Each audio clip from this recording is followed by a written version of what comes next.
Temas de desarrollo educativo, temas de desarrollo en cuanto a las naciones emergentes y temas que tienen que ver con la educación.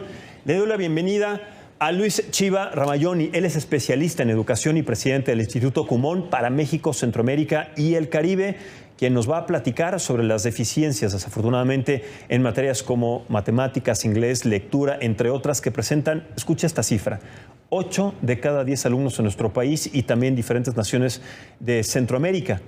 Todo en nivel básico, en donde es justamente cuando se tiene que contemplar el desarrollo más importante de cualquier estudiante. Luis, me da mucho gusto saludarte, igualmente, recibirte. Bienvenido, muchas gracias en este tema indispensable. No podemos contemplar que un país en vías de desarrollo, un país emergente, pueda seguir superándose si no cuenta con las herramientas necesarias para la educación.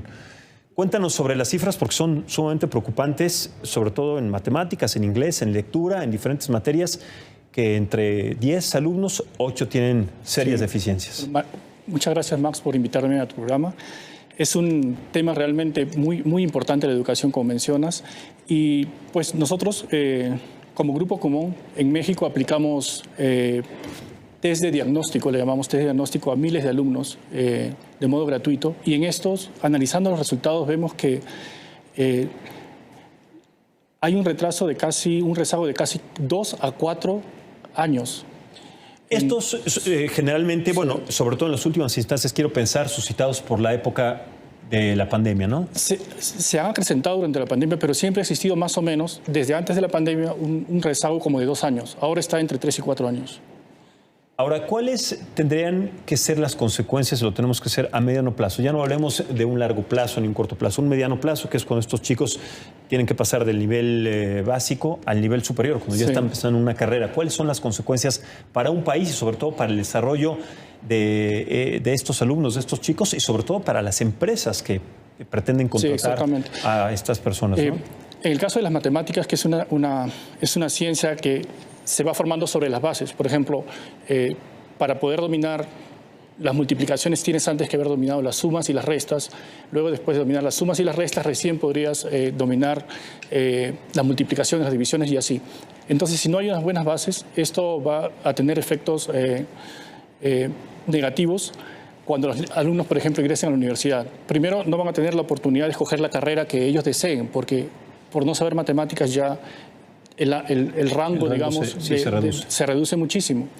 En lectura, por ejemplo, tenemos lo que llamamos el analfabetismo funcional. Es decir, los niños están leyendo, pero no entienden. No entienden lo que están leyendo. Lectura y comprensión, ¿no? Lectura y comprensión, exactamente. Y en el inglés, pues ahora es indispensable el dominio de inglés para acceder a trabajos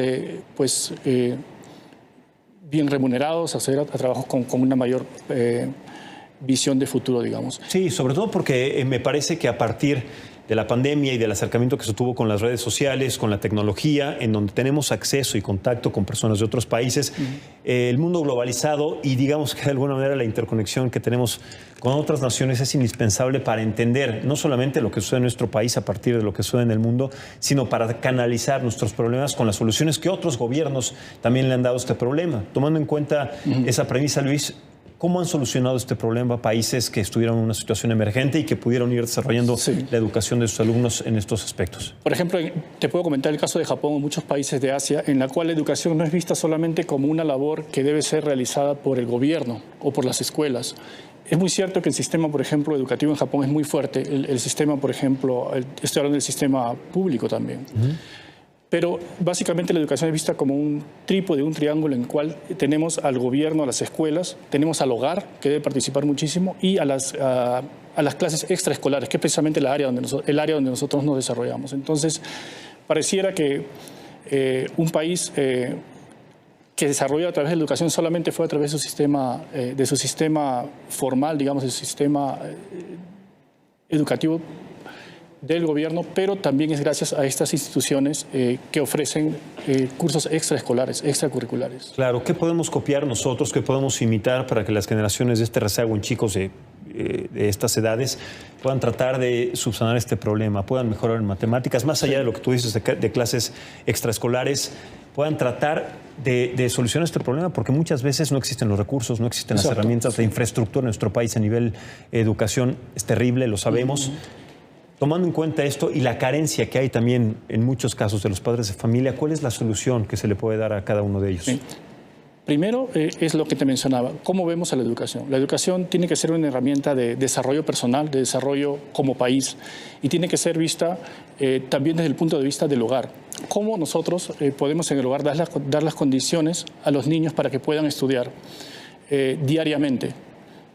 No es necesario estudiar mucho tiempo. Por ejemplo, en Común los alumnos estudian 30 minutos diarios, y 30 minutos bastan si el niño puede concentrarse, puede empezar desde un punto que le llamamos el punto ideal. Es un punto en el cual el alumno domina algo. Vamos a poner un ejemplo, no puede hacer divisiones, pero esto es debido a que realmente no domina las restas o las sumas. Entonces empezamos a practicar sumas y restas. Empezamos por las bases y poco a poco vamos pues avanzando un poquito más, de pasos pequeños en pasos pequeños. Entonces mi recomendación sería primero ver dónde está la carencia y desde allí, de modo muy constante. Eso es importante. Creo que una diferencia que existe si nos comparamos con países asiáticos es la persistencia y el mirar a mediano plazo, no solamente al corto plazo, sino a mediano plazo. Claro. Persistencia, resistencia, enfoque y trabajar sobre todo con objetivos. Y sobre todo en la metodología, para que a partir justamente de esta premisa se pueda encontrar con una metodología correcta las herramientas y las expectativas para poder lograr este objetivo. Luis Chiva, muchísimas gracias, director del Instituto Kumon para México, Centroamérica y el Caribe y especialista en temas de educación. Bienvenido siempre, gracias y felicidades por seguir proyectando la educación y lo importante que es para los alumnos. Muchísimas gracias, Max. Realmente, ¿me permites un minuto, 2 minutos? Solamente es muy rápido para agradecer a la comunidad, a todos nuestros oyentes, porque dentro del Grupo Kumon, que tenemos presencia en 62 países, México es uno de los mercados más importantes. Es el 9º en cuanto a números de alumnos, tenemos 43.000 alumnos, y el cuarto en cuanto a número de centros de estudio, tenemos 470 en toda la República. Entonces, no es que en México no exista un interés por la educación, existe,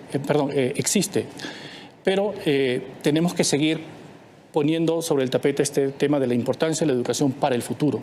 Estamos hablando de acá 10, 20 años. ¿Cómo puede repercutir eso en un país en el cual, un país que siempre se ha caracterizado por tener unos recursos humanos excelentes? No queremos que eso deje de ser así. Totalmente. Pues muchísimas gracias y felicidades por esta iniciativa, Luis. Bienvenido siempre. Gracias. Bueno, vamos ahora, si le parece, a revisar